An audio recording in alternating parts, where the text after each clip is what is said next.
first get signed by Minnesota. You go in the third round. I'm curious to know what your state of mind was there, and what was your first big purchase when you got that NHL money? Yeah, you feel well until you see the taxes come off. You're like, I mean, yeah, it was. I had a good signing bonus. I'd worked my whole life for this opportunity, and the first thing everyone does is they go buy a car, right? So I was lucky enough to have a guy on my team who owned a Jeep Dodge dealership. So I bought a Jeep from the showroom floor, a Jeep Wrangler.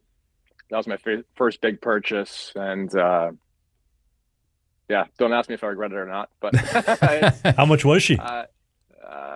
it wasn't cheap back then. I think it was around 40 grand, 42. You still have it? Which no, no, that's the problem. So I got to my first year pro in Minnesota, so I was down with Houston, and you get to the car parking lot and you see all these Audis, these Mercedes, and the Tahoes and all the nicer cars. I'm like, oh shit, like I gotta get rid of this Wrangler and get something nicer.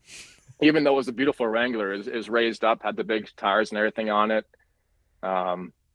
Yeah, you see all those cars and like, oh, I can afford something better. So I bought myself an Audi S4 like a year later. I'm like looking back, like what was I doing, right? But I'd go to cars in my Jeep Wrangler, and my coach at the time was Mike Yo, great coach. We had him in Houston, and I was going to games with my doors off, the top off, and a suit, my aviators on, and he said no more of that. So I bought the Audi, and it was a little more professional. But listen, yeah. I'm sure you were as disappointed as I was when Houston lost the Arrows, man, because they've got a fantastic history of hockey, and I hope they get at least the American League back there, because I think that's a real missed opportunity for hockey. It was a great spot to play. I really enjoyed it. I'd go live there in a heartbeat right now. I mean, if Canada becomes the 51st state, that's one of the places I definitely consider moving to is Texas. I felt very safe there. The people were just so nice. Respectful, but yeah, the hockey. I mean, my first year pro there, we went to the finals and we faced Ottawa's farm team, and we played. Actually, it was me and Robin Leonard, both our first years. We were both the starting goalies at that time, but the fan base was unbelievable. I think we were getting like 12,000 a game there in the playoffs, and regular season too is packed. But we played in the Houston Rockets arena, so it's a big rink, right? So. I hope they bring hockey back there. Texas is a great spot to live. The people are, like I said, are awesome, and hockey is growing there. I mean, there's a lot of kids there that I still keep in touch with that I coached a little bit while I was playing, that are having great minor hockey careers and moving on to be great people just because of the game of hockey, right? So I hope they go back there. You get that signing bonus. What did they tax you at? 54, 55? Yeah. When you see half go off, you're like, oh, okay. But did you learn that right away, though? The taxes were coming off? You saw the 100 G's and like, oh, I'm rich. Oh, wait, no, you owe 54 to the tax man. No, I knew they're coming off. My agent, they tell you what's going on. But I think my signing bonus back then was 275. So I was, you're feeling rich. You're like, yeah, this is awesome. Like, but, one injury after another, it's hard to explain to kids these days to save your money early. And be careful. I mean, I think everyone thinks, you make your first year and then in the American League, get a few NHL games, you think you're going to play forever, right? But it just takes one fluke accident where, that money's no longer coming in. Teams don't want to pick you up if you have a bad knee or a bad shoulder, whatever it is. So my piece of advice to young kids is be careful with your money. Don't buy the fancy car. It's just a stupid mistake. Buy something reliable, invest your money early. If I could go back, I would do, I'd buy a Honda Civic and just invest and take care of myself at a later age. Like looking at me now, I'm grinding now. Like I'm working 8 to 9 hours a day, coaching kids. I love it, but it's a grind.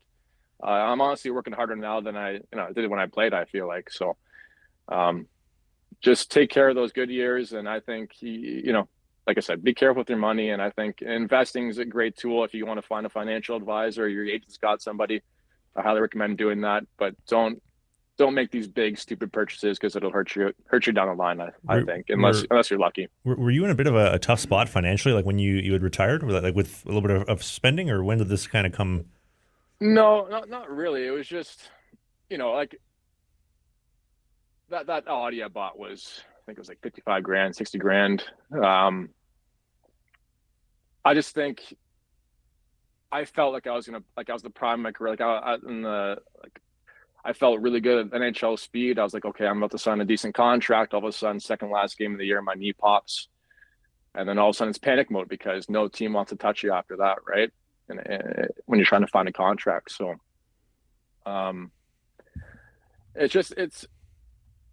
kids will shake their head and roll their eyes when you say this stuff to them sometimes, but they don't really understand.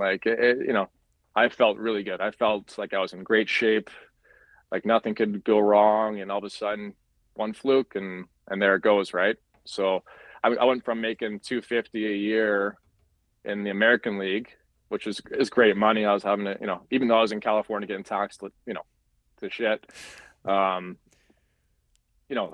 next contract was nowhere near that. So it's a scary position to be in when you get that injury.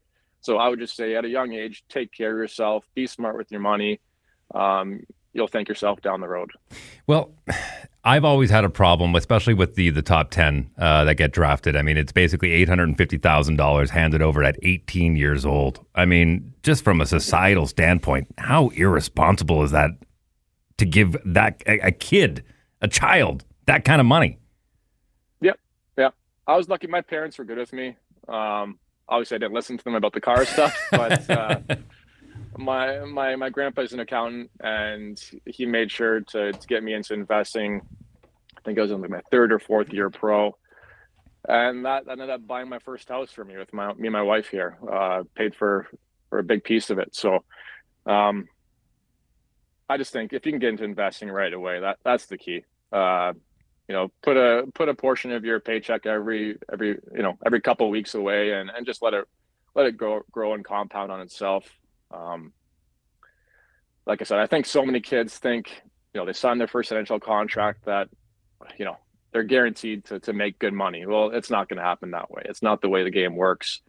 You might have a couple bad years. It'll take you time to get that nice paycheck you finally want. And when you get it, then you want to spend like crazy because we're so young, right? And we just think it's going to keep going on forever. But, I'm a great example of a guy that was at the height of his career, finally figuring out the game, felt awesome, and then boom, it's gone, right? So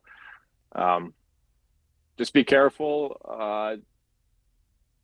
I'd highly recommend not buying that showroom floor car. Get yourself something, like I said, reliable that will get you to point A to point B. Don't worry about that until later on in your career. We do a hockey podcast called Sling the Biscuit every single Sunday. The clips, the bite-sized chunks are right here. Only the hits, the full-length show, which you don't want to miss, is right here. That's Dave. I'm Travis. We'll see you soon.